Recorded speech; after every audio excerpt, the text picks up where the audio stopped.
Hello and welcome to episode 121 of the Aquarist podcast. I said 121, 121 of the Aquarist podcast. I'm your host, Randy Reed. This episode of the podcast is sponsored by none other than Aquarium Co-op and the amazing Magic Small Fish Feed, which I just love talking about.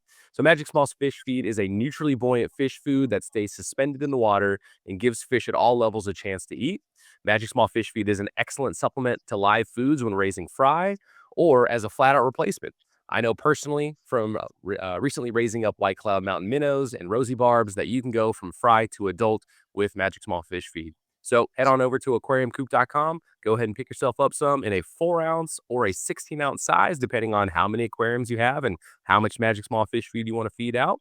So with that being said, on to the interview. And now today, these two gentlemen with me. Today's date is Thursday, January 29th, 2026. My guests today are two conservation biologists, Curt Brewer and Derek Wheaton from Conservation Fisheries in Knoxville, Tennessee. Conservation Fisheries is a nonprofit organization that operates a captive propagation facility dedicated to the preservation of aquatic biodiversity in our streams and rivers. Say that one 5 times fast. So in a nutshell, that means they work with local wildlife agencies to identify, collect, and breed at-risk aquatic species to rebuild wild populations. So, Curt and Derek, welcome to the podcast. Thanks for having us.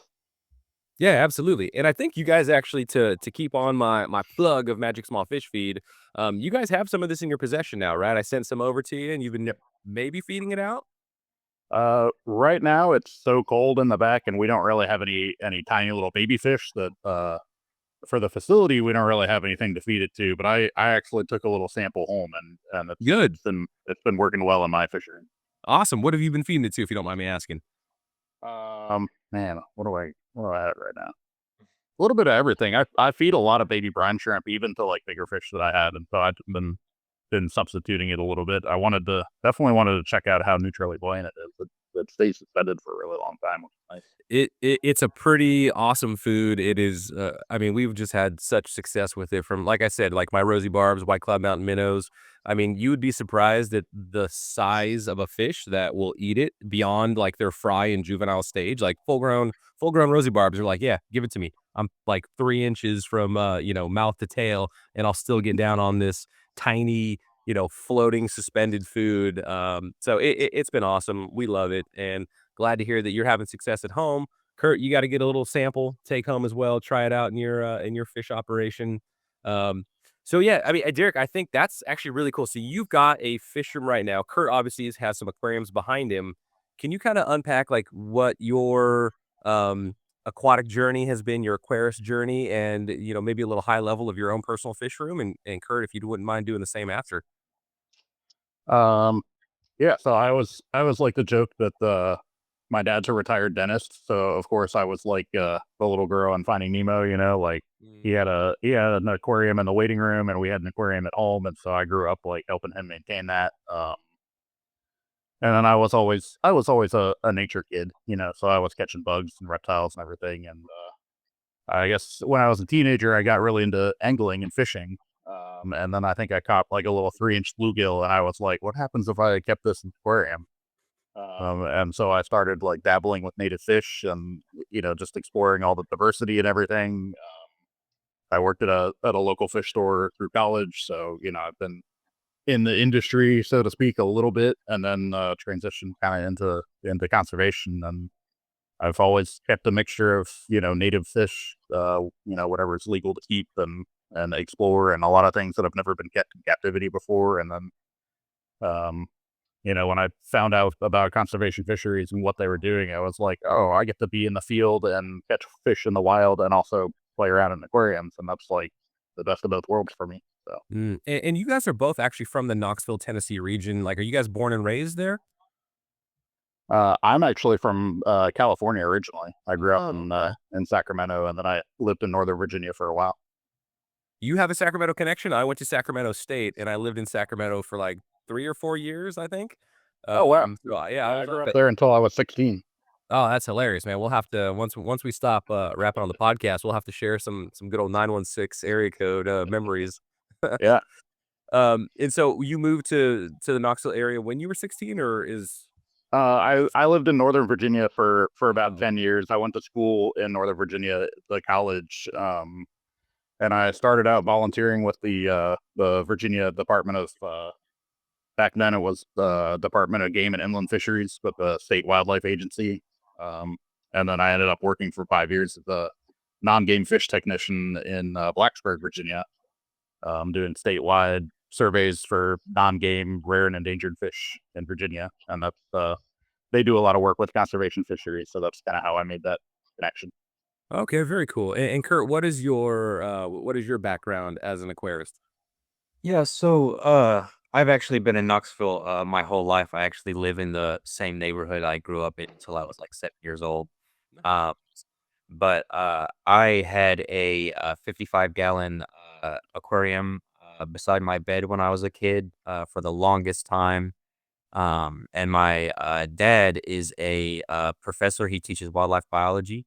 So I always knew I wanted to do something related to wildlife. I stopped keeping aquariums for a long time when I was in high school and when I started college. Um, but during my second half of college, I decided to get back into aquarium keeping. And I was also sort of trying to figure out what I wanted to do in the realm of wildlife. And then I discovered that conservation fisheries existed. And so while I'm at like the peak of my interest in like hobbyist breeding and keeping aquariums at home, and I'm also looking for a career path. I stumbled upon conservation fisheries, and I knew that I wanted to do something related to this. And so I started volunteering, and I eventually got hired part time, and now I'm full time. And so That's awesome. So to go back, I don't think many kids grow up having a 55-gallon next to their bed. I think a lot maybe have like a 10, maybe if you're lucky you get a 20, but a 55, I mean that's a pretty chunky aquarium. I would be my worried my dad, boys would shatter it like screwing around in their bedroom, like somehow one of them throws a football and cracks the 55, but that's an impressive aquarium for a I will say it wasn't the best maintained 55-gallon of all time. But, my dad had aquariums when he was a kid, and his parents kept aquariums, and so he just decided to go all out, when I expressed interest. That's awesome.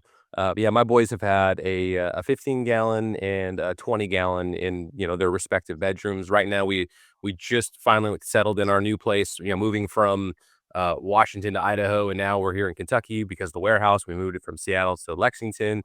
So I haven't put new aquariums in their rooms yet. Focusing on finishing out the basement and then the fish room 2.0 as I'm calling it. Once I hang drywall, I will feel comfortable at that point once all the mudding and taping and all that fine, particles are in the air. Once that's done, even if the rest of the basement isn't done, I can start on my fish room. So, sorry, little side tangent there. And I can already tell that I would love to like unpack more of each of your stories and what you're currently doing. But I want to transition us to conservation fisheries. So maybe I'll have to have each of you back individually to kind of unpack further because it sounds like you guys already, it's like, oh, tell me more about your backstories and what you're currently playing with. Um, so yeah, conservation fisheries, my intro, I took that initial segment from the one that was the tongue twister straight from your guys' website. And again, kind of in a nutshell, you guys your organization, I don't want to call it a company, your organization was started in, I think it said the late 80s, but you were officially incorporated in the early 90s.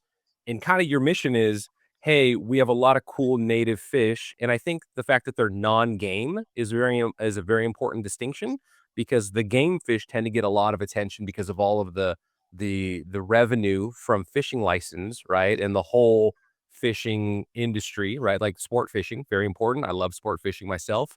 But the non-game, right? The little ones, the ones that like when we're down in Peru, they're not going after the little ones like we are. They're going after the food fishes. It's kind of like that playing out here of the little guys don't get much love and attention like your trouts and your basses or your sunfishes or whatnot. So kind of with that, like I'll let you guys take it from there, high level. What do you guys do? And I would just love to hear your stories and your experiences of working with conservation fisheries. Let's see. I guess so. I started. It'll be 9 years here coming up this spring. I've been working at conservation fisheries, and it's been a journey. I mean, like I was saying, I kept fish at home and everything, but like doing it in basically a big warehouse building and having racks of 3 tanks high and going through the entire life cycle of fish that in some instances nobody has ever kept in captivity, let alone tried to breed and everything. Like it's just a really cool. It's kind of like an amalgamation of like commercial aquaculture techniques, and also like we have a lot of background from the tropical fish hobby and everything. So our founders actually started CFI in the back room of a local fish shop while they were grad students at the University of Tennessee. And so like they basically, one of their professors, Dr. Ed Meyer, he had this project and they were trying to restore some native fish. And he was like, you guys have experience with tropical fish, so why don't you try this out? And they, you know, we kind of just been figuring stuff out, as we can, through trial and error and borrowing techniques from, one place and, ever since. That's awesome. Curt, I'll let you. You look like you were going to jump in and say something. What do you got? Like, a big reason that I was drawn to conservation fisheries is that, like, a lot of the techniques and the protocols are, uh, they're, like, very much developed there. Like, there's not there's no, like, guidebook for propagating these fish or really working with these fish at all, and so, a lot of what conservation fisheries does is figuring that out, and I just thought that was really neat to be on the, sort of front lines of that, knowledge. Mhm. Yeah, so you guys, I know from past, before reaching out to you guys that there had been some purchases before from of aquarium co-op stuff to conservation fisheries, and it looks like you ordered a lot of like this egg tumblers, for example. So, that's a product that the aquarium co-op customers, we've sold many of those. Some people typically will use them with what Corridoras or plecos. I think African cichlids are also a pretty high use case if you're stripping the eggs from a mouth brooder, you're putting them in the egg tumbler. What kind of fish or what kind of aquatic critters would you use, like, say, does this egg tumbler for? Um, I think we originally got them to work with Mad Tom eggs. So, like most people probably aren't familiar with Mad Toms, but we have, in North America we have our channel catfish and our bullheads and stuff, but we also have I think about 40 species of small, 2, 3, 6 inch catfish species that are mostly stream dwellers, and a lot of them are imperiled. So we work with several species of them, and they have similar eggs to a lot of other catfish where they're kind of clumped together and they'll loosely stick to a cover object. But, we often try to pull them away from the parent because sometimes the father will eat the egg clump or whatever. And so like having something like those egg tumblers to keep them from having sediment and stuff, stuff Mhm. on them is really helpful. Yeah, and were they also used for the Eastern Hellbender? Or the Hellbender, I guess? Is it Eastern Hellbender or just Hellbender? So we work with the eastern ones. Okay. There's an Ozark Hellbender, and those Okay. are already listed as federally protected. Okay. We're trying to keep the easterns off the list. Um, we kind of made our own rig based on some things that we saw from other zoos that are working with Hellbenders, but we basically have an egg tumbler for them. Okay. And I guess for context, since I brought it up, for those that don't know, can you guys explain what a Hellbender is? Because the name alone is amazing. Kurt, I'll let you have the glory of this one. Okay, our hellbender is it's North America's giant salamander. So if you think about the giant salamanders in like China and Japan, this is a North American version. So they don't get quite as big, but they get what every bit of like at least 1.5 feet, 2 feet. I I think I saw one during a survey that was like 26 inches long. Wow. What would a 26-inch Hellbender weigh?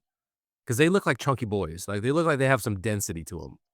Uh, I would guess probably like 2 pounds. Like they're Oh, not so they're not as heavy then as I would. they're pretty flat. So Okay. they They're they're kinda they're wide and one-dimensional. yeah, they're wide and long, but they don't have that much actual meat on them, so to speak. Okay. And so the Hellbenders, is like working with salamanders, is that something that was kind of originally in the charter? Or like, did conservation fisheries say, "Hey, we're gonna work with fish," and then it was like, "Oh, well, there's also these aquatic salamanders, like, maybe we should help them out." Is that kinda how that progressed? They are brand new as of this year. Uh, Oh. so we've never. I don't think we've purposely limited ourselves to fish, but there's a lot of well, until fairly recently, there hasn't been that much work being done with hellbenders, but like there's dedicated facilities to raising freshwater mussels and other aquatic organisms like that we have locally that are threatened and imperiled. And I will say freshwater mussels, important, but not nearly as cool as fish and hellbenders, so they can be pretty cool, and they're very Really? talented fish. Oh yeah, yeah. Okay. They some Oh, of them so actually. I'm sorry, from a you're working in a facility with nothing but fresh wallaby, Okay, like, that's not as cool as a facility full of freshwater fish and giant salamanders. they're usually not quite as fun to look at. There we go. That is the point I was trying to make, right? I wasn't sorry. I wasn't trying to offend my mussel fanatics out there. Freshwater mussels are cool. They're important on the ecosystem. Don't send me Randy hates mussels, kind of messages or anything. So all right. So if Hellbenders are new, like, I feel like that's a good one to say. The Go team, like, what'd you guys do? You're just like, hey, let's help the Hellbenders. Like, unpack, like, what does that process look like? What does the mission look like of conservation fisheries team 6 goes out and does their mission? Like, what happens? So I can't really speak to like how the contracts work and everything. That's kind of Oh, hard contract, yeah. that that I deal. just want nuts and bolts. I want, like, just touching the things and working with the eggs and breeding them. Kurt, were you out for any of the actual collections of the eggs? No, but I saw lots of like pictures and videos of it. Um, and we're not like currently doing any propagation in the facility, so we went out with hellbender biologists and collected egg masses, and then we're raising those eggs to a taggable size, where we'll then uh, release them. So, okay, so then with the Hellbender then, I guess a couple of my questions are, do they have eggs year round, or do we know it's a specific time of year? And then, because I guess part of me would have thought that maybe there's an attempt of captive breeding, or is that just the scale, like the size of aquaria that you would need to make hellbenders feel comfortable is just not in your guys's like wheelhouse, and so egg clusters then becomes the next viable option of to try to help them out. So, I think the purpose of this specific contract is to see how we do as a facility raising them. And then there is the potential of adding to the contract or starting a different contract that includes propagation. Right now, we are like pretty space limited, so propagation like could be out of the question unless we like made sacrifices like elsewhere, just because our facility space is always maxed out. um but we definitely like we're not opposed to propagation in the future, but we're not doing it at the moment. Mhm. And I guess one of the other things too of maybe somebody's like, "Well, why would you take the eggs? That seems kinda mean. You should leave the eggs." I would assume that it's gonna be because of survival rates, right? Like, the survival rate of something in the wild is not gonna be nearly as high as in a controlled environment with no predation. Yeah, so survival rate is probably the biggest thing. And I think for these specific animals is we want to tag them before they're released. Mm. Not we specifically, but the agency that's contracting us wants to tag them before we put them back, uh, just for research purposes. But Okay, awesome. And so what is the current state of the hellbender eggs and the rearing up of the yup? Would you call them fry? Like, what, I guess, what would you call the stage of hellbenders once they hatch? I don't know what I would don't you call it? Uh, I guess probably just young. Yeah. Yeah, okay. Uh, Larvae, young, so they are. Back to one of your other questions about like when they breed and everything. They breed in late summer. So we definitely like knew exactly when to go out. We had done some surveys to like figure out where potential nest sites were to select from. And then yeah, they're collecting from a specific area where they know that there's a healthy enough population where they're safe to pull some of the progeny from without impacting the population. Um, so they spawn in late. I guess it's also still spawning, breeding. They breed in late summer, and the eggs develop through the fall, and they hatch over the winter. Um, I couldn't believe how big the eggs are. The eggs are like the size of grapes. I was gonna say, I feel like they're They're gonna be the size huge. of like a bolt, like a large marble. Yeah, that's part of why we didn't use those egg tumblers. We had to rig sign up because they're so big. Yeah, like Uh, is this egg tumbler? I mean, I've got this clear bottle, but does this egg tumbler that we sell is maybe half the volume of this bottle? And so, if you could imagine having like large table grapes bouncing around in it, you're not going to fit that many, and they're probably not going to get the agitation that you want. but yeah, they hatched a couple of months ago. They're about Awesome. 2.5 inches now, and they started eating, and they're growing like crazy. They're doing it. Okay. So they grow. I would imagine, or once they hatch out of the eggs, they've probably got the like a yolk sac on them, right? Mhm. And then how long did that yolk sac last those hellbenders? And then what was the first thing that you tried to introduce to them once they were ready to start actually taking in, food? I think they sat around for about a month or so before we started offering food. But it's nice because their yolk sac is like a nice bright yellow band along their belly. So when we saw that they were just fully darkened up to dark brown, we started trying food. Um, and the first thing that we tried, I think, was blackworms, which Curt has been instrumental in. We're actually trying to subsidize by farming our own blackworms at work. So Oh, that's been that that's been helpful to have a steady supply, especially of smaller blackworms, because the ones that we culture ourselves are smaller than the ones that are commercially available. so then the blackworms work then? They took to the live blackworms? Right away. Oh, right away? Otherwise, Okay. Oh, awesome. And so is that what they're currently eating? Are you working any other foods in? they are starting to eat frozen bloodworms too. Oh, okay.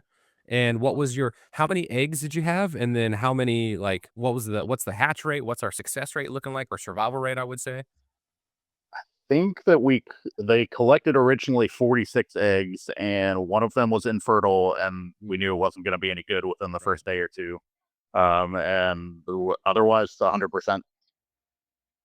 I guess They the good all thing about developed. those large eggs is that, it's so easy to just reach in there and probably Yeah, grab the one infertile egg where if you like Kurt and I were talking about rainbow fish, right? Like or a oh corridora yeah, egg, you've got like the one that's not fertile. You're like, okay, I wanna separate this guy. I want him away. And you're using toothpicks or whatever little contraption us Aquarists yeah, use in our fish room to do that. But if it's the size of a table grape, that feels like a much easier thing to manage. yeah. So, were you guys like I would imagine there's probably an air of, like a sense of not fear, but, like, nervousness, right? Like, your first time working with these guys and, like, wanting to make sure that you have a high success rate of or a high hatch rate, and now you're probably, like, so focused because you've never done it before, right? Like, you really want these guys to survive, right? Your first clutch, and you want them to do well. Like, is there any nervousness as you're working with them? Like, are you being extra delicate? I think, especially since it's a new species and because it's not a fish, everybody has been super, super careful and anxious about them. Much less now because they've like demonstrated how stable and how well they grow and behave. Mm, But when we first got the eggs in, we were definitely all very like cautious and worried and yeah. yeah. So what did their setup once they hatched out of the eggs and you moved them from your guys' giant egg tumbler to an actual aquarium? Like, what size aquarium? What was the setup? What did that all look like?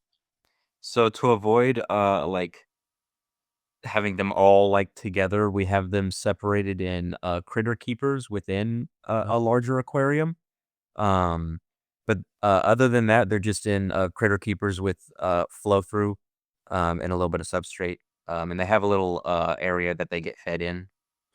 So each one has its own critter keeper? No, it's I don't know exactly how many are in each critter keeper, but it's just so that all like 45 or however many aren't in one pile. Yes, yeah. So They're size sorted also, to okay. prevent any like aggression. All right. And they're spanning over a couple different aquarium, or they're all in critter keepers in one aquarium? In critter keepers in one aquarium. Okay. And then And now that aquarium is on a recirculating system, but yeah. okay. And then what does like are you guys gravel vacuuming out the like the detritus, the mulm, the poop, that kind of thing? Yeah, any leftover food gets taken out daily, so Gotcha. any detritus, so And then other than that, they're probably pretty sterile tanks, no, no driftwood cover, no vegetation, nothing like that. nope, just substrate. Okay, awesome. And then so then as far as like growth rate, you're seeing, are you guys happy with the growth rate? Are you're surprised at, anything in particular, any observations that you can share? I'm personally, like, pretty impressed at how fast they're growing. I I had I think I think I've seen them that had like in the wild larvae that had hatched out and were out walking around in like April and May in the wild, and I think that the ones that I've seen in the wild were smaller than ours right now. Like they are growing incredibly fast. Yeah. Well, again, I'd kind of imagine that there's no predation, right? Maybe there's a little bit of bullying within within the smaller groups. Maybe there's, there's the alpha in each of the critter keepers, but you're hand delivering fresh, nutritious food to them. They're doing minimal, evasive maneuvers to not get eaten, and then they're just sitting there just plumping up, right? So Yep. it kind of makes sense. So then, what does the release plan look like for them? I know you want to tag them, but when do you want to release them? Like, what kind of location? Like, what does that all look like? So I don't know, where the release site is actually intended, but, we're estimating that it will take about 2 years to get them to taggable size. However, considering how fast they're growing, it could be less than that. But that's our estimate. So, what is taggable size, and what size are they right now? Derek, do you remember what kind of tags they wanted to? So they want to put in pit tags. So passive integrated transponder, which is it's the same kind of tag that's like if you get your animal microchips. Right. So it's basically like a little grain of rice. So they do have to be. I think they want them like up to 4 to 5 inches before they try because they do have to actually kind of inject that under the skin. So they need a little bit more size than normal. I don't know. Don't know where the release site is or anything. But that way, once they're tagged, they'll be able to not just visually ID the Right. animals, but they'll be able to actually they have scanners to where they can wave a wand across the river bottom and kind of detect where they are if they're under a rock or whatever without disturbing them. Mhm. Oh, that's very cool. So I guess I would have thought in 2 years that they'd be a little bit bigger than 4 or 5 inches. So are they a slow grower in general, or does I'm trying to, like, wrap my mind around that growth rate. They're fairly slow. I mean, compared to a lot of other animals that get that size, like a bass is going to be 12 inches by its second year probably if it's eating well. Mhm. So the amphibian metabolism is just a little bit slower, but yeah, I think it off the top of my head, I want to say that it takes them you know up to like 10 years to even reach sexual maturity. Like they're Oh. pretty slow growers. So Oh, wow. So that's then part of why their populations are kind of in trouble is because they do not recover quickly from disturbance because it takes them a long time to get the mature age and everything. right. So then you guys are gonna be dedicating a well, so if they're in the critter keepers now, at what stage do you move them to their next, like, level of separation, right? Because 'Cause I'd imagine you can't keep them in critter keepers forever, right? Like, when is that gonna happen? And then it feels like that's kind of a sizable portion of investment of, like, aquarium space for these guys. You if they're gonna be in, like, let's say, like, a 20 high, or I don't know what your standard tank size is, like, how many would you keep per 20-gallon tank once they're at their, once they're out of the critter keeper stage? So we usually use 20 longs for most. That's our kind of standard tank size for our recirculating systems. I don't know what the plan is. I feel like we'll probably be putting, trying to split them up so that there's like 2 to 3 per tank, something like that. Like just so they have enough space to each have their own cover object. We use like kind of big like pieces of tile for a lot of the cover in the tanks for a lot of our species. So that way they'll be able to get away from each other. I think I'm most worried about them losing toes as they're nipping at food because I love hellbenders. They're adorable. They're not the most sophisticated animals. Like if you ever seen that gif of the axolotl where like the pellet falls past its face and then like 5 seconds later it like goes chomp like so like I think even just on accident like they have the possibility of biting each other on accident and stuff. So we just Yeah, as you were saying that, I was thinking of axolotls when you're talking about the biting the toes and the missing, you're they're shooting for the food, but then they hit their buddy next to them, and yeah maybe the toe feels like a worm, so they're gonna, clamp yeah down and take that thing with them. But it's to compare it to like a normal fish, right? Like you're working with darters, you're working with daces, these other native fish. I would assume you can turn those much quicker, right? Than from like raising it to releasing it is a much quicker cycle than what you guys are going to invest and have to do with the hellbenders. yeah absolutely. Yeah. Yeah, Curt is we call him Dr. Dace. He's been working with a lot of the Dace species, so he can probably speak to. Well, we've been able to get some of the Dace out after 2 months after they hatched. Yeah. Oh, geez. The turnaround's pretty quick, 2 to 3 months. And for some of our other species, it's not that much longer. Um, Okay. so for hellbenders, they're really an oddball.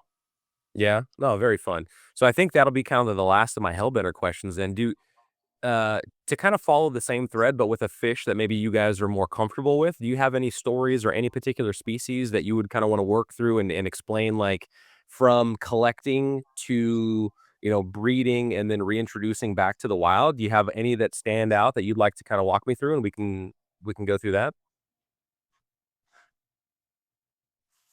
I could walk you through Tennessee Dace. That's my personal favorite fish at uh, Yeah, yeah, Fisheries. before you do that, I was on your website. I'll have a link to it in the show notes. It's conservationfisheries.org, but your our fish section is an amazing resource. You guys, not only is there a ton of fish that you list, but your pictures are gorgeous. And I think Derek, it looks like you're credited with a good number of the ones that I was looking at.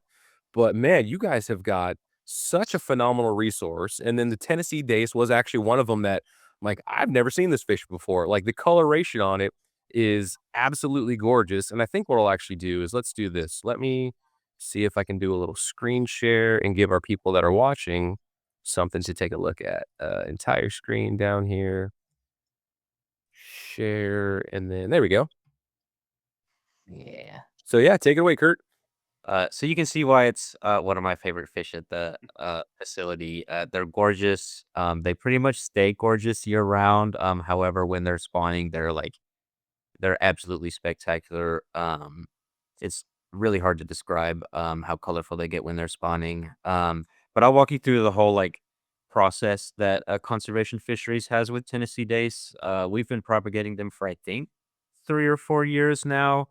Um, and we're partnered with the U.S. Forest Service, and so what we'll do is we'll go out and collect brood stock, and we'll do that by using minnow traps. Typically, they're baited with cat food. That's just how the Forest Service does it, and it works really well.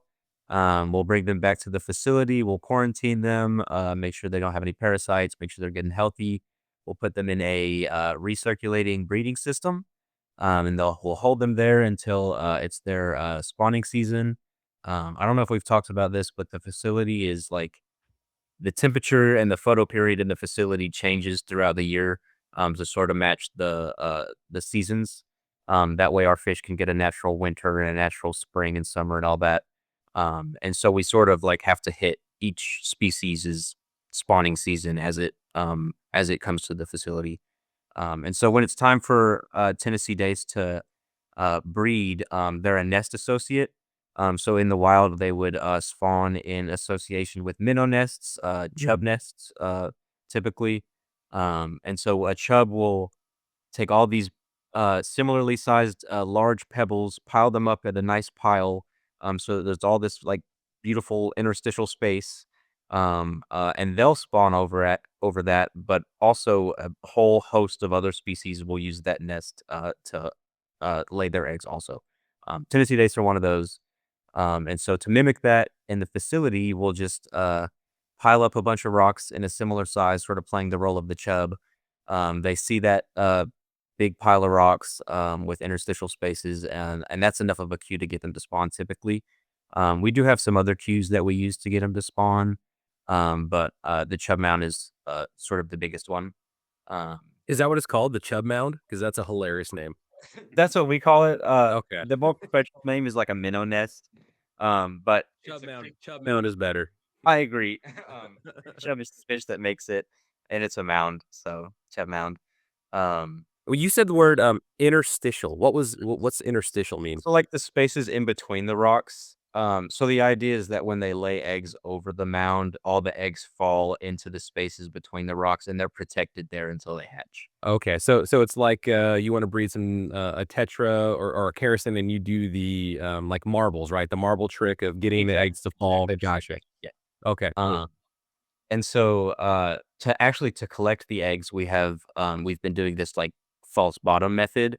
And so we build a mesh false bottom that covers the whole bottom of a 20-gallon aquarium. Mm. Um, and then we'll build the minnow nest over that. And so when they lay eggs over the minnow nest, it falls through the rocks, but it also falls through that false bottom so that you can see how many eggs they've produced. Um, and then when they've produced a good amount of eggs, we'll go through and harvest them. You've got about you got about 3 days to harvest the eggs before they start to hatch. Um, Have so you we'll harvest. seen have you seen any of the 3D printed egg collector systems out there that use and have you Yeah, tried any? I have. Okay, how are those working for these? Just with our setup, it's been kind of hard to find one that is just right. Mhm. Um, we don't really have access right now to 3D print our own stuff, or I've like considered tweaking one to make my own, but I've tried it. I didn't get fish to spawn over it. I might try it again this year, but the method we have right now is we see that there's a good pile of eggs under that nest rock, and then we'll just take everything out and then siphon the eggs off the bottom. And then we put them in a little tray. That tray also has a false bottom, so they have a nice clean bottom all the time. They take about, like I said, 3 days to hatch, and about another week to start swimming and eating. Um, they start eating really, really, really tiny foods. And so the first food that we give them is paramecium. Mm. Um, and then they eventually are on baby brine shrimp. And after about 2 months, they're big enough to release. Okay. And then so are you every season, I guess, are you collecting new specimens from the wild, or are you keeping any and kind of continuing to breed those, or is it a mix? Yeah, so I like to do a mix. Sometimes it's a preference, depending on the biologist. I like to do a mix just because if I know I have like good egg producers, Mhm. like already, I want to hold them back for the next year. But every year we do at least collect fresh broodstock to supplement the genetics. We don't want to use the same breeders year after year. Just put in the same fish back. Yes. Yeah. So then I guess how many fish are you releasing into the wild? So this year for Tennessee Dace, I think we released I think it was something like 5,400, which was it was a really good year for Tennessee Dace. But depending on the species, it varies a lot. Um, but Tennessee Dace is one of the species that we produce the Okay. most of So if you put 5,000 in last year, this year, last year, last year. how many brood stock did you take to help get to that 5,000 going back in? Like, what's that net return going back to the wild? So I think our contract limit for collections is 50. So I think we had um, something like 48 breeders. So it's like 100x return on nature's investment. Is that the math? Eh, That seems It was pretty good. that seems pretty good out of 48 fish. Man, Yeah. that's awesome. And then how do you divide the breeding groups then? Like how many adults per? So, for Tennessee Dace, they spawn in big groups. Mm, So of that, like 48 to 50 breeders, a breeding group will consist of about half of that. So I'll okay. try and shoot for like 24, 25 fish. Okay. And then there is from this photo, it looks like there is sexual dimorphism Mhm. between. Okay. So I assume the males are more colorful in this fish, like most fishes. Yes, the Okay. males have the real bright yellow fins and the uh, bright red bellies. Females can get some of the red on the bellies, but they typically don't get the yellow fins. Okay. And then from a collecting standpoint, are you releasing in the same exact spots that you're collecting, or So how we many? usually collect from really, really healthy population, and then we'll release them somewhere that we're trying to restore. Mm, For this, we have 2 populations of Tennessee dace right now. The population that produced, over 5,000, individuals this year was, the population we were collecting from was below a dam, and the site that we were restoring was above a dam. And so mm. there was no real natural way for the fish to recolonize, with that dam being there. So that was sort of the main idea of, this release. Okay, and this is a type of fish where you're not so concerned about mixing individual populations, like, there's not a Tennessee dace endemic to one stream versus another stream, is it like you can just kinda mix the populations and it's okay? So there are like we do have genetically distinct populations, um, that are like separated regionally, um, and those are kept relatively separate, but within, like, the same, like, river system, it's considered the same Gotcha. population.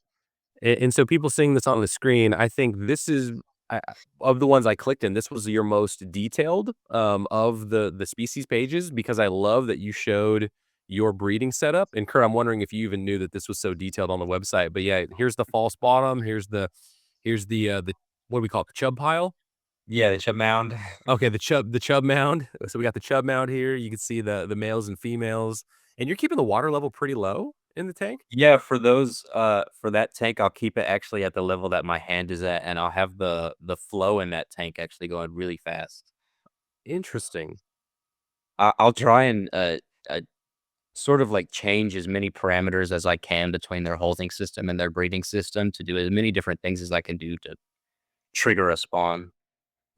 Okay, and so the way this is set up, is this aquarium, the breeding aquarium, is it set kind of distinct and, like, separate from, like, maybe grow out racks? So, it's on the same system, so it's the same water, Mhm. but it is a different tank on that system that's set up differently. Gotcha, okay, and then let's see here, what happens when I click these open? A Southern Appalachia species, so they're listed, uh, from being listed under the Endangered Species Act, so you're working with them. So is this since it's not listed under the ESA, is this a species that a home hobbyist could keep? Or is there another, like, state or federal protection I'm not aware I'm of? pretty sure it's state listed. Okay. I don't remember what it's state listed as. So as a hobbyist, as a nerd aquarist, that's a pretty fun privilege that you get to play with fish that, like, a normal home hobbyist couldn't have, but then you also have the altruistic warm fuzzies of, "Yeah, I just released 5,000 back into the wild." That's pretty amazing. Absolutely. Yeah, And then that's yeah, then you have a whole section about the river chub and then finicky feeders. Yeah, there's so much information here. This is awesome. And then looking at their environment, are you using dip nets or are you seining for these guys? so we collect these largely by minnow trap. So we'll use baited minnow traps typically with cat food. So they're very food motivated, as many minnows are. Um, so they'll swim right into a trap. And I would assume you're having to sort through, right? You're not getting a Yep. pure Tennessee Dace collection. Yeah, Okay. it's a lot of sorting through. Now the streams that they're found in don't typically have many other species just because they're so small. It'll usually only be 3 or 4 other species. Oh, that's super cool. Awesome. Derek, what is a species that you'd kind of like to walk through like that? So I mean, my favorite species, that's always a really hard question, but the my up But in we said Virginia. darter. If you wanted to list a dart, I would love to Yeah. talk about a darter too. So if you want to go darter route, So let's talk about candy darters. was that actually one of, I think that was the other one that I was clicking on in the darter world.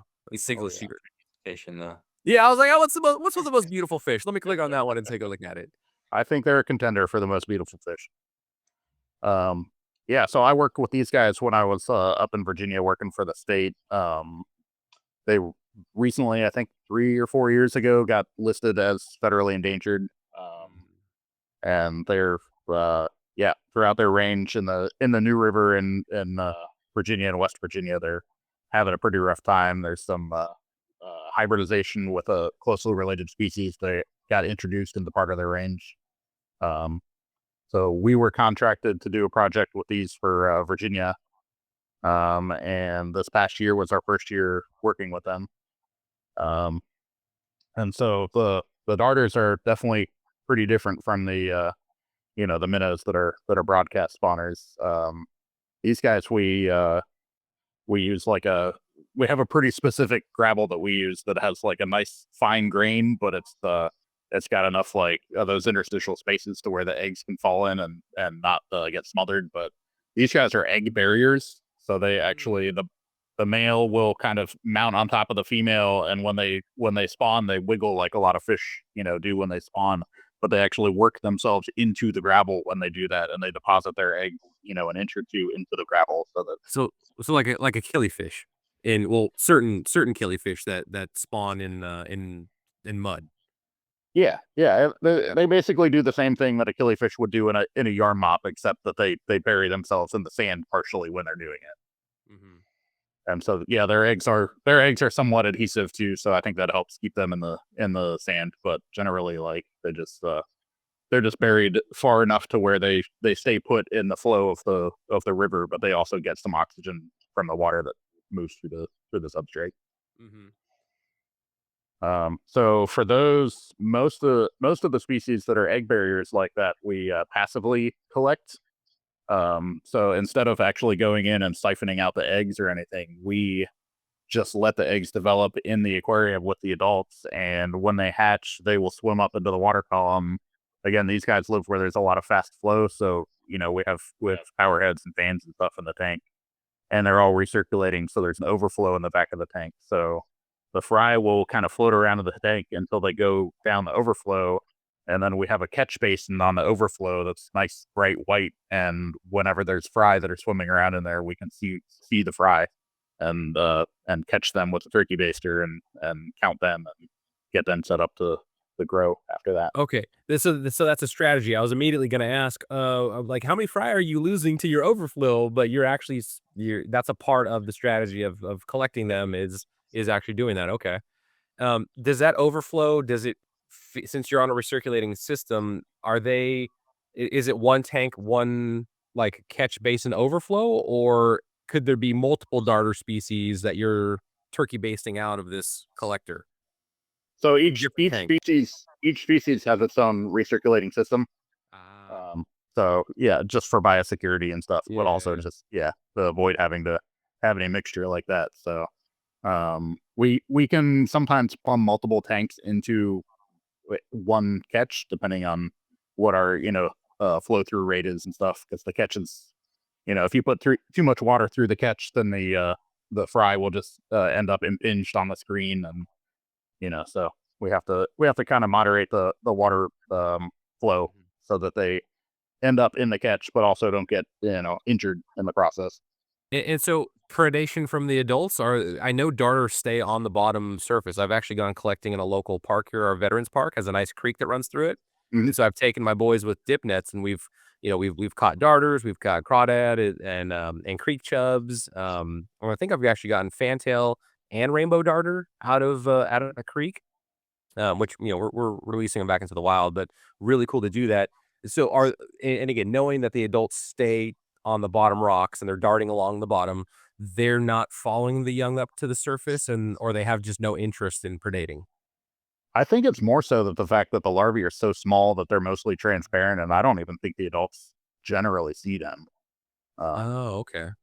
and also, it's kind of an odd thing. You wouldn't think about this, but a lot of the darters have pelagic fry, where after they hatch, they actually swim up into the water column. And if you go to a river or creek in the springtime, a lot of times you'll see those schools of teeny tiny little fish in the shallows, and they're actively swimming like a little minnow. But sometimes those are darters, and a lot of times they'll basically be free swimming for a month or two, until they finally settle out and become benthic. And then they're like, "This sucks. I'm gonna go to the bottom." It's funny. Some of the larger darters that we work with, some of the log perches, you'll see them, and they'll be an inch long, and they'll just be like almost doing like a headstanding thing where they're like trying not to touch the bottom, but like their swim bladder isn't developing, so they're just getting heavier and heavier. But they just like swim at an angle, trying to stay off the bottom until they finally give up. That's funny. And so I'll butcher the definitions, but pelagic is gonna be, fish that live the majority of their life in the top portion of a water column, right? So, like, Yep. thinking of tuna, like ocean pelagic fish or tunas and other fish like that, benthic is gonna be on the bottom. And so them having that transition, even in freshwater, going from a pelagic to a benthic, and I don't think I've ever actually heard pelagic used in terms of freshwater, but, it makes sense, like, you're at the top of the water column. Is there a scientific term for, like, a mid-column dwelling fish? I mean, I think that would still be pelagic. They're just Okay, basically like free swimming. gotcha, okay, interesting. Um, So, But yeah. yeah, I think as far as like their ecology goes, like I think that that pelagic phase helps them kind of disperse downstream. Whenever there's a rain or whatever, like that keeps like a darter is generally not a fish that's going to move around or migrate a whole lot during its life. But that way, like with each generation, like they get the chance to kind of spread their genes downstream and kind of disperse. Mhm. Now, I wanna go back to the substrate because in my head, I think of again, I'm thinking of killifish, I'm thinking of that little I was actually just talking to my good friend in New York who's a old school big time killifish guy, shout out Joe Fredenzi, and we were talking about, the dollar store little glass dish and his half peat moss, half, what's the other thing he mixes with the peat moss? But, like, you have that one little dish in a completely bare aquarium, and the male female will lay the eggs in that, and then after a few days, you pull that out and then harvest it will strain out the moisture out of the peat moss, and then you let those eggs sit for 3 months, which that's a killifish thing. Is Could you do that kind of setup for darters? And then I am curious to know what specific gravel you actually are using for them, and is it covering the entire bottom of the tank? Yeah, so we use it in the entire tank. I think in the past we probably have tried to just use like certain trays of gravel. And I think what happens with the trays is you don't get the flow through of the water, so it doesn't carry the oxygen through the substrate, and you end up with eggs that just go bad from not having enough oxygen and stuff. Um, and also most of these darters we do breed them. We'll breed the darters in larger tanks. We use a lot of 40 breeders. A lot of them are slightly bigger fish, and they're just more active with the current. So that way they can also, if we have a power head set up in the tank, there's going to be areas of higher flow and lower flow, and that way they kind of have their preference as to what their natural, they can decide exactly where they want to deposit their eggs for their best Mm. survival. So they know that better than we do. So. And will you do male female like a single pair? Do you do trios, groups? We do a lot of trios. A lot of it depends on just like it depends on the species of darter, but some of them are really aggressive, and some of them will even eat the females up if they're not ready to spawn. So uh, candy darters, I've spent a lot of time snorkeling with them in the wild, and they spawn usually in April and May in the wild, and by the end of May, all of these beautiful males like what's on the screen, their fins will be all tattered because anytime they see another male, they charge the other male, and they'll bite at each other and stuff. So For these, we definitely keep one male per tank, and we'll have 2 or 3 females for male, ideally. Gotcha. And the lack of male competition doesn't seem to prevent them from breeding? Like, there's no, like, trigger of, "Oh, another male, like, I need to fight and breed." It doesn't seem to with the darters. I think Curt can speak to this, but I think we have seen that with some of the dace, like definitely having a critical mass of fish that are just like fired up can help Mm, actually trigger them to spawn. But usually the males darters are kind of surprisingly like killifish. The males chase the females relentlessly. mm. So then you'll keep them separate for the majority of the year and only bring them together unless they're in, like, a sufficiently large group? The darters, a lot of times they'll all live together all year round. Okay. And then, what is the actual gravel that you guys are using? Like, is it because in my head, I'm thinking of, like, larger size gravel from, like, Home Depot, like that, like, river gravel, or are we talking, like, actual aquarium substrate gravel? We use actual aquarium substrate. I think it's Caribsea. I think it's like the Peace River and Jungle River that we've been using. But it's just like it's really nicely graded, and it's like we like a lot of sand for a lot of reasons, but the sand will compact in a tank Right. after a while, and it kind of restricts that oxygen flow. So like it's kind of like the kind of been the best of both worlds as far as like species to bury their eggs in the Mm. substrate. Is there any world where, like, an under gravel filter would help, even further get that air like, that circulation? We've Yeah. tried that. We've definitely done that for some species. Usually what we do with an under gravel filter, we'll actually reverse the flow. So we'll have the Huh. flow going up so that it kind of mimics like some of these species prefer upwellings where there's like a little bit of groundwater trickling up because that'll keep the silt from kind of settling on the substrate. So we have actually sometimes set up under gravel filters and then put a power head to blow water under the gravel so that it comes up and I percolates through. I feel like my mind is blown, like, I've never heard of you did what? You went reverse? Nobody goes reverse on an under gravel filter? What are you talking about? That's awesome. Very cool. Yeah, any other fun, darter stories? Like, what does your net return look like when you're, like, what are you allowed to take from the wild? And then are you 100xing like Curt? Because I mean, that's pretty good, man. I don't know. Yeah, most of the minnows are a lot more fecund. They produce a Sure. ton of egg. Um, especially those red belly dace.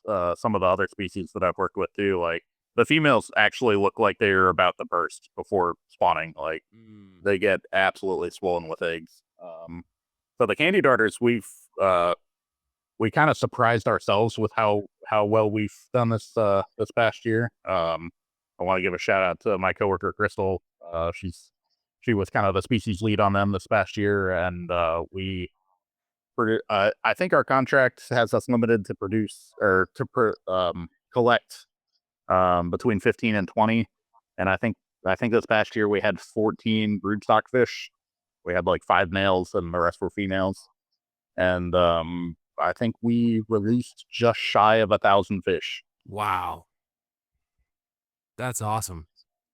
That is so cool how, how from what you're taking from the wild, again, that net return back to the wild just seems like it seems like worth it, right? You're like, "Hey, we took 15, we returned 30." Like, I don't know, man. I don't know if the gas cost alone of the trip out there, if that's worth it, but r And for returning. for most of these species too, we also the contract has like a mitigation procedure. So like a lot of times, like 10% of what we produce will go back to the source population to make up for whatever we're That taking from. that was my next question of with, like, the candy darter, well, how does it look like when you're spreading them out? Are you trying to hit different little, streams or tributaries or whatever it may be? Or I guess you just answered at least 10% going back to the original collection point? Yeah. Yeah. For this contract, we're trying to expand their range within the extent of one stream. So there's kind of a barrier so that they can't. They're actually it's kind of weird. Usually the headwaters are the healthiest parts, but the candy darters are in a lower part of a stream, And then there's a middle part that's not really suitable habitat for them, and then the upper part is all protected by national forest, and it's really nice. So we are breeding them, and we're actually like moving them upstream past the kind of crappy section so that they can get a foothold up in the nice part that's protected public land. And when we say crappy, is it crappy because of human intervention, or is it just like not? It's just not the right environment for darters. I think it's a little bit of both for them. I mean, there are other darters, but there's definitely a lot of like agricultural impacts and sedimentation. But I think again, usually it's the upper parts of these rivers that are the cleanest and the nicest. And I think just because of the geology, I think maybe like the slope in that middle section is not enough so that the water slows down a little bit, and a lot of that sedimentation and stuff kind of settles out. Mm. Because the candy darters really like they love trout streams with cold water and really fast flowing, and or a lot of times when I'm snorkeling and photographing them, I'm have one hand on my camera and the other hand trying to cling onto a rock so I don't get blown downstream. So Right, right.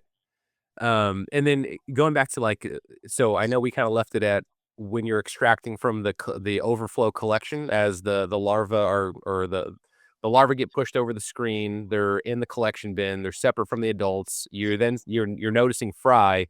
What does your feeding regimen look like, and what is growth, and then how long before they're then being released? yeah, so yeah, these are again with the pelagic, the free swimming fry. So we'll take them out of the catch container. Sometimes it takes a day or two before they're um, good enough at swimming to consistently stay up in the water column and kind of like find the flow and direct themselves into the flow. But usually after a day or two, they're forming a nice little school, and we have I don't know what size they are. I think they're like 35-gallon like agricultural kind of like tubs, and we have them set up so that they have a circular flow inside. Mm. So they'll kind of just figure out like what kind of speed of the flow they want to hang out in, and after a day or two, you'll see a little school of them, and they'll all be hanging out together. Um, and then depending on the size, we start throwing a variety of foods at them. Paramecium is usually the first thing for some of the smaller fry, and we I think at the last count, we raised 16 or 17 different organisms just as food organisms. Wow. We have a whole room that's dedicated to live food cultures and stuff. And so we'll start with paramecium. We definitely hatch a lot of baby brine shrimp. Um, I'm excited to try this the magic fish feed for the babies. Some of them do respond to powders. A lot of the darters actually, I suspect they may eat pollen off of the surface film in the wild because pollen is really rich in protein, and a lot of the darters, if we put a powdered food on the surface of the water, you actually see them respond and go straight to the surface and start skinning. Interesting. Um, Will they follow baby brine shrimp like out of the top water flow? Will they hunt it throughout like that farm tub, or will they just stay um, in their lane of circulation? they basically just stay in. It's like a trout just directing itself into the current and just grabbing whatever passes by it. So Ah, yeah, okay. they're usually not super active hunters at that point, but they will just grab whatever comes past their face. So So then maybe for I guess something that stays on the top of the water might be a little better because yeah, it can be. Well, the tubs are set up so that there's a center overflow pipe. So sometimes things that stay right at the surface will get sucked oh, out of the tub quickly, but it depends. But that's part of the challenge of trying to keep these guys fed is just throughout the entire course of the day we're feeding and just trying to make sure that I mean if you raise fish at home, you're trying to feed your fry, 3, 4 times a day, as many times as you can. But ours, we try to, as much as possible, we want fresh food in front of their face, every minute of every mhm. day, basically. Do you guys have little belts with different pouches of food, and every time you just randomly walk by, you're just sprinkling food in tanks? For a lot of them, we actually have an automated system. We have a Mm. feeding reservoir that's connected to a solenoid, and we will fill up the reservoir with a bunch of live food, and it'll drip food into the fry container throughout the course of the day. Oh, that's So awesome. So every like 2 or 3 minutes, they're getting a little like 10-second pulse of a mixture of brine shrimp, and we raise some Daphnia species and other free swimming planktonic critters and stuff. That's awesome. How often do you have to clean that reservoir system? So it depends on the species, but a lot of them they need to be cleaned every day because a lot of the darters will at night they will lay on the bottom. So if there's a bunch of dead brine shrimp and stuff in there, they are very prone to getting bacterial infections and stuff if they Mm. lay in that overnight. What about the actual, like, the hopper mechanism of what you're actually loading Daphnia or baby brine shrimp? Is that getting regularly cleaned as well? Yeah, those get cleaned every 2 or 3 days. Okay. All right. Yeah, that sounds like something that could, with time, kinda gunk up and foul up and get nasty, but sounds super, super intriguing. I'd love to see that in person. So then from, I guess, from the point you've collected in an overflow to, when you release a darter, what is the average, like, how many months do you have these fish before you release them? And I guess my next question on that would be, is it kinda like clockwork? Like, "Yep, in February, this is when we get this, and then we're releasing in this month." Is it or does it just depend? It is kind of clockwork, and it kind of depends. It's a lot of temperature and weather based. But generally, for most of the fish, they spawn in the spring or early summer. So for the darters, it's usually by the end of May, most of the darters have wrapped up spawning, and we generally grow them out until if the contract dictates that they have to be big enough for us to be able to tag them. So they have to be an inch and a half long. But we pretty much at the end of summer How release are just about everything. how are you tagging darters? Are you just taking a fin clipping? So the darters and the mad toms that we work with, they get tagged. It's a VIE tag, so it's a visible implantable elastomer. I think is the. So it's basically like hate to go back to the dark times of the aquarium hobby, but like the dyed glassfish that you used to see in pet stores all the time. It's similar to that. It's kind of just like injecting a sort of like rubbery plasticized dye under the skin. Um, and that dye is actually made to fluoresce too, so you can hit it with a black light flashlight at night and it'll Mhm. fluoresce. But yeah, we But we anesthetize the fish, and we have a teeny tiny little needle, and people that aren't me because I drink too much coffee with steady hand. Um, we'll tag the fish, and we have really high. I mean, 99% plus survival. Like they yeah. generally don't have any problems from it. Are you typically tagging towards the tail of the fish? Is that where the dye Um, goes? so the dyes, I think there's like 8 or 10 different colors of dye, but depending on the contract and everything, we'll usually use a different color or a different position on the fish depending on what Mm. year. So that way we can, if we see a fish that has a yellow tag on its left dorsal fin, then we'll be able to tell that that fish was released on, in this year or Mm. whatever. So Will you use a previously released fish for a broodstock? Like, if you happen to collect, like, "Oh, there's that yellow fish with the tail. That's that guy we released 2 years ago." Would that be a candidate, or would you purposely release or keep that one in the wild? we usually try to exclude fish that just again for genetic reasons. Right. Like if that's one of our offspring, that means that if we can collect enough broodstock, we would prefer to use something that's not Right. one of our offspring. That makes sense. Is it common then, I guess, while you're out collecting broodstock to come across a previously, something that came from your facility where you see a marking? It does happen. Actually, this past year, like I was saying, like 10% of the candy darters will go back to the source stream, Right. and then also like the adults that we've bred, sometimes they'll go back. Um, And this past year, just because of the weather and, we got a rainstorm and everything. So we released the adult fish that we had bred this past year, some of them. And then like a week or two later, we went back and to collect the fresh broodstock, and we ended up recapturing like three of the fish that we had released Hmm. a couple weeks before. So we released them again. We didn't want to use them as breeders again. But Yeah. Yeah, sometimes yeah. sometimes we see our fish a couple of times. Yeah, 'cause I guess I don't know how you would interpret that. Like, if you went to a collection area and all you caught were your fish from past years, I guess you feel good because they're surviving, but then you feel bad because you're not getting any different broods. You're not getting any wild brood stocks. But then on the flip side, if you never saw your fish that you captured, like, are they all just getting crushed, or do they move to other areas, or is it just so healthy that I'm just getting yeah, I don't know. I don't know how to interpret that, or Yeah, what, like.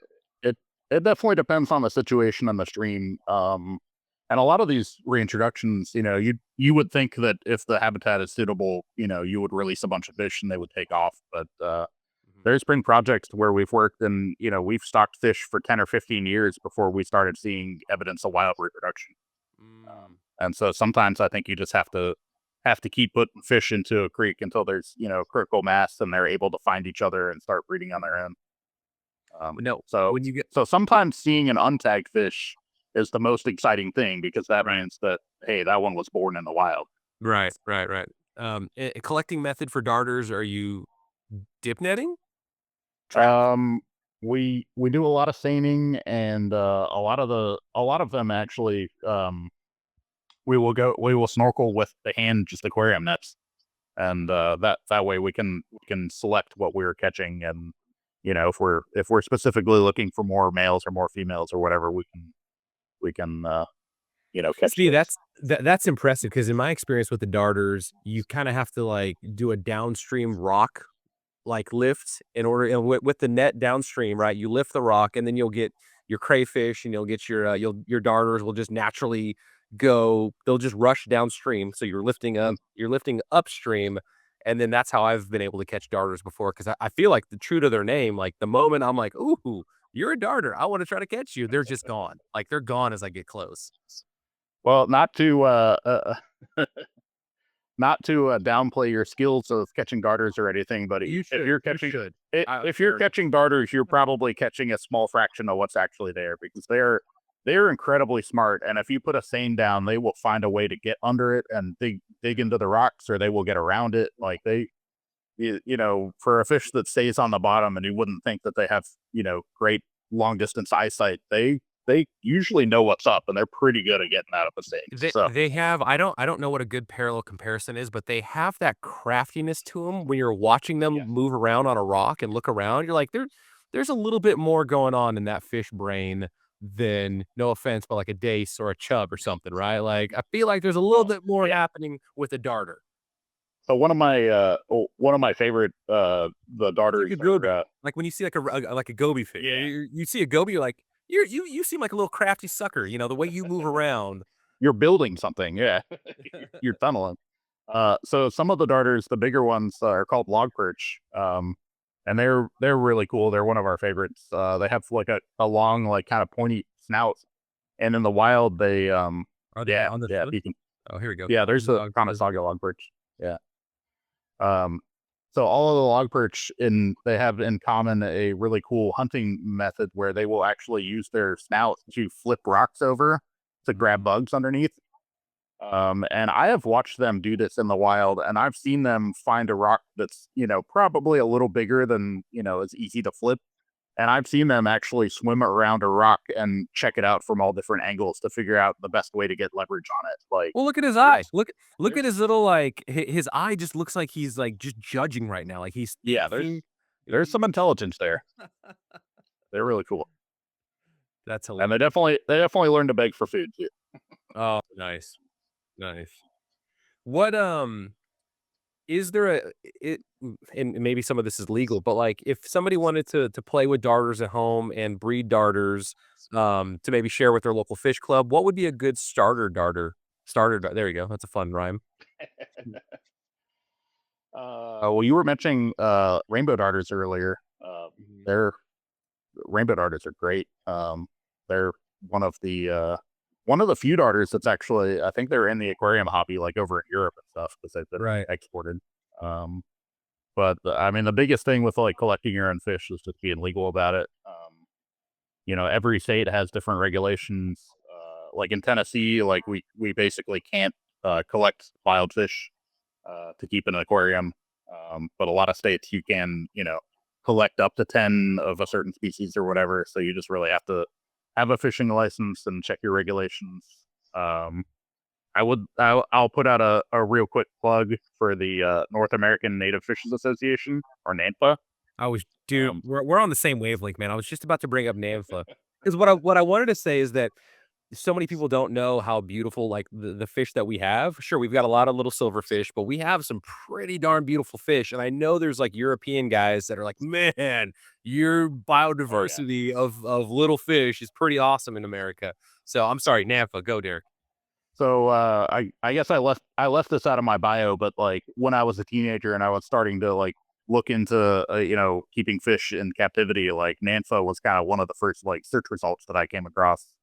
And back in the mid aughts, this was not a normal thing back then. But I met up with some randos that I was talking to online that were local. And I was like an 18-year-old kid, and I hopped in the car with a couple of guys I'd never met. We went to a local, river and caught a bunch of fish. And ever since then, like it's been, I mean, I credit the organization with, my career field and everything. I've been on the board of directors now for like 10 years. Like it's a big part of my life, and it's really great at disseminating knowledge and helping people stay legal and giving people advice on how to keep fish that a lot of other people don't. There's not that much information about maintaining some of these. Yeah, I feel like if somebody just like so this shot right here of this tangerine darter, that looks like a saltwater like little reef system. Like this Yeah, looks like oh, we've got some little like anemones or whatever in the background, and like this looks like a some shot off of a beach somewhere. yeah, they're incredible. I think off the top of my head, I think there's like 1,200 species of freshwater fish in North America. And like Mhm. most people think about bass and trout and catfish, and that's kind of about as far as it goes. But I mean, Where you're scrolling past all these darters. I think there's like 300 species of darters. Basically just in the central and eastern U.S. Like Mhm. it's the diversity is incredible. Yeah, like the blue on this blue mass darter, like that is amazing. That is Yeah. awesome.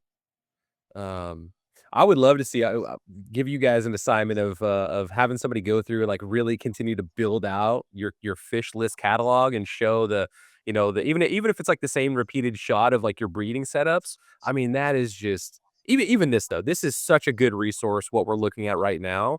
But like that Tennessee Dace one, that was phenomenal.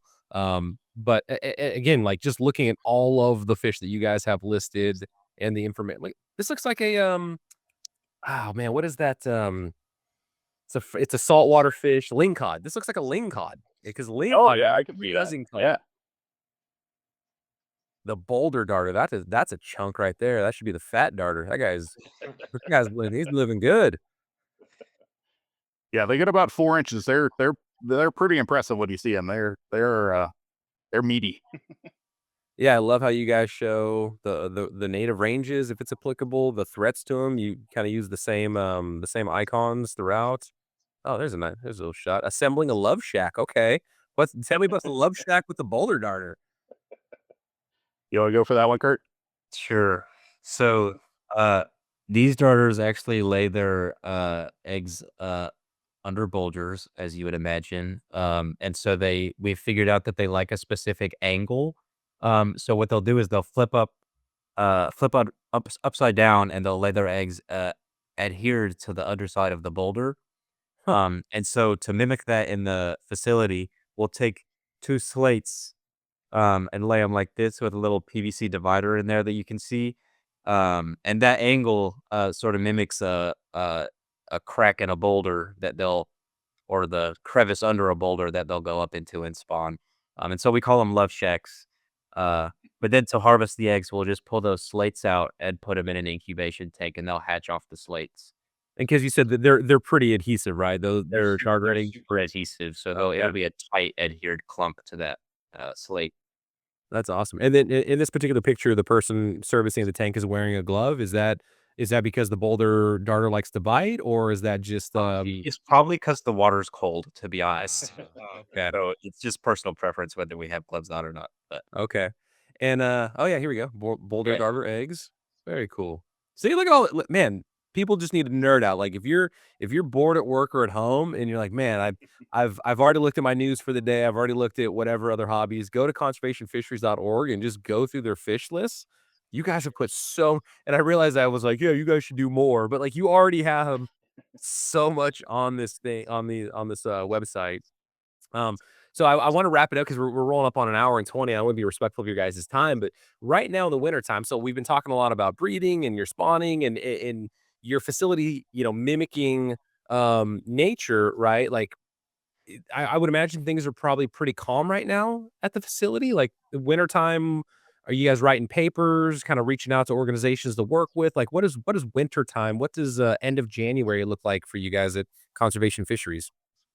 So we do a lot of we have like a winter task list. So we'll do like all hands days. So we'll like organize like 2 days a week where all of us get together and do anything that just needs to get done that we don't have time to do for the rest of the year. Or just like prepping for the year to come.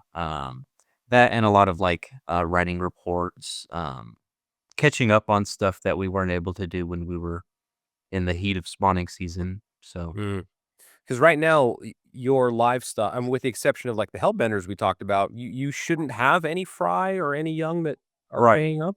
So the only fry we have in the or I guess they're not really fry at this point. The only young of year fish that we have in the facility are either fish we're holding back to grow out, either to go to a different facility or for broodstock purposes, or that got left behind from releases.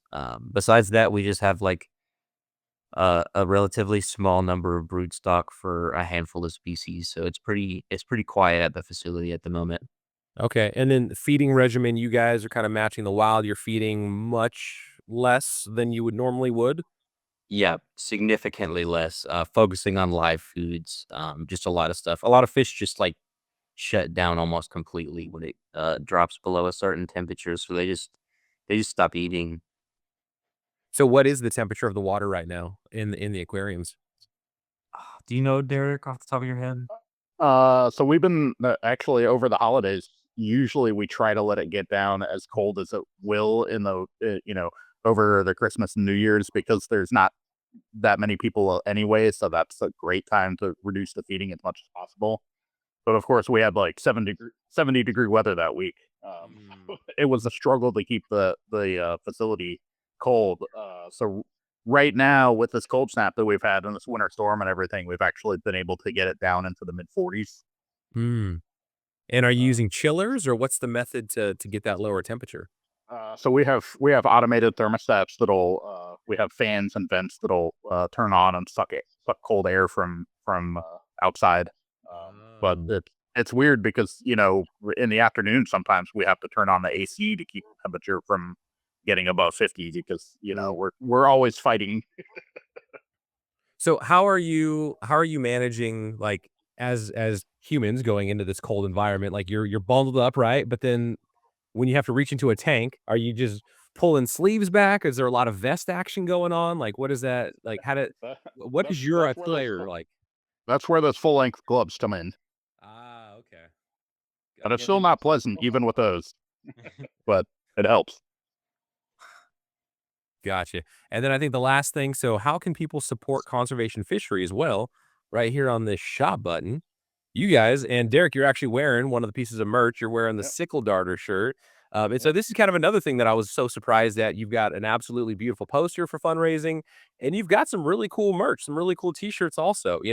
I kind of expected the generic like conservation fisheries, like small little screen printed logo, which nothing against that. There's a time and a place for a simple, clean logo shirt. But you guys like clearly have some artistic person that you're working with or something because your merch is pretty awesome. So yeah. So somebody went Yeah, and oh, go for it. mo- most of that would be Aster that's up at the top of that page. Okay. They they do amazing design work. They're in charge of our social media, so definitely follow us on social media. Some of the TikToks that come out of conservation fisheries, I can't stop watching because they're so funny. Like it's like You it's been guys are you're cutting edge. You even have a TikTok. Look at that. I mean, we'll go to professional meetings and people will come up and be like, "Oh, I saw that video you guys doing this or whatever." It's like it's been a huge part of getting the word out there for not only us but just conservation in general. And like I mean, we're all Aquarists here, so like we understand that fish are cool, but again, like most people look in a creek and they just see, a silver minnow or they see a shadow along the bottom and they just assume that, there's one type of fish in the creek or whatever. Then, there's rivers around here where you can go and you can see 50 different species of fish, in one spot in an afternoon. And I do underwater photography. Like that's one of my things. It's like just trying to share this with people because like people don't care about protecting what they can't see, and people don't know about this stuff. And we have 1,200 species of fish in North America, and a lot of them are incredible, beautiful, fascinating little animals. More than trout and bass, which Absolutely. I think isn't the brown trout introduced as well as a Yep. largemouth bass? Aren't both of those non-native technically? Largemouths are not native to a lot of the places where they are. Brown trout are not native to this continent at all. Yeah. They came from Yeah. Europe, right? Yep. Yeah. Yeah, and you guys even have free coloring pages. Look at that. That's awesome. Excellent. Well, again, conservationfisheries.org. Anything in closing you guys want to leave us with? I mean, again, I would love to have each of you on individually as well to kind of further dive in your backstory. And, I would imagine that you both have some awesome um, conservation fishery stories. Like you guys are going out into the wild collecting fish in wetsuits. There has to be some fun shenanigans. And so I'm sure there's some snake stories, which I'm not a big snake guy, but I'm sure you guys probably have some snake stories. I'm a Oh, snake geez. guy. Oh, boy. Oh, boy. I'll hold back my snake guy jokes and the snake room jokes. Um, I do want to add, our merch is great, but you can also just donate to us. That's also appreciated. We have buttons on the website too for that. So, Where's that at? Donate. Yeah, there we go. Donate. Cool. Awesome. yeah, I'd love to be on sometime. I want to real quick do another plug to the East Tennessee Aquarium Aquatic Association. We finally have a nice little club started up here in the Knoxville area. I'm on the board of that too. It's been great to have aquarium clubs. Again, I don't need preaching to the choir, but like it's been incredible to have local nerds.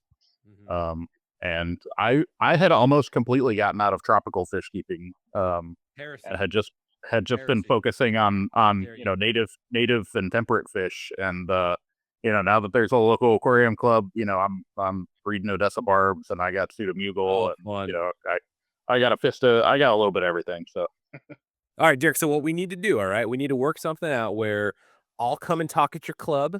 I'll give my Peru talk, right? Which I oh didn't get yeah, any tomatoes thrown at me, so that seemed to work out pretty well. Actually, I'm gonna give that talk in February in Chattanooga, so I'll be down at Fishmania. Ethan from Fishmania, like, oh yes. yeah. I don't know if he gives it. I don't know if I'm gonna be at the store or like at a library or something, but I'll be down in Chattanooga. But maybe at some time I can go talk at the East Tennessee Club, but then also maybe if I'm, like, bio-sanitized, I can come check out your facility. I mean, and meet you guys in person. Oh yeah, we love to do tours and stuff. Like there's another tab on our webpage for setting that up. Oh, If anyone's coming through and wants to do a tour group or whatever, to contact us. But yeah, we'd love to have you guys. excellent. Well, thank you guys so much. Again, rolling up on an hour and a half here. I appreciate your time, and I hope you guys have a fantastic rest of your day. And again, conservationfisheries.org in Knoxville, Tennessee. Go check out the website. Just spend hours and hours reading and learning about our native fish. Even if you just click and look at pictures, don't even read. Just look at how beautiful our fish are. But I'm sure it'll pique your interest and you will want to read more about these awesome fish. So Curt and Derek, man, thank you guys so much for coming on the podcast. I appreciate your time and look forward to talking to you again. Thank you.